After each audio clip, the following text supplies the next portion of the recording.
কখনো কি ভেবে দেখেছেন আল্লাহ তাআলা আপনাকে পৃথিবীতে কি জন্য পাঠিয়েছেন, কি জন্য আপনাকে সৃষ্টি করেছেন আল্লাহ তাআলা?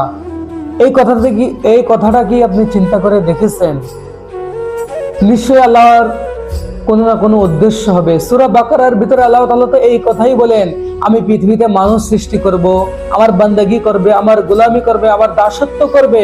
আর যারা আমার ইবাদত বান্দাগি করবে, যারা আমার দাসত্ব করবে, আমি পুরো দুনিয়াকে তার দাস হিসাবে তৈরি করে দেব।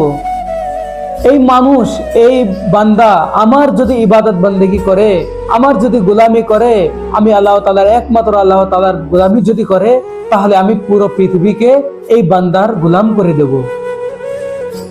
তাহলে আপনি আল্লাহ তাআলার দাসত্ব করবেন না কেন? আল্লাহ তাআলার দরবারে ফিরে আসবেন না কেন? কারণ আল্লাহ তাআলা তো নিজেই বলেন, আলাম ইয়াহদিকুম ইয়া বানি আদম আল্লা তা'বুদুশ শাইতান ইন্নাহু লাকুম আদুউম মুবিন।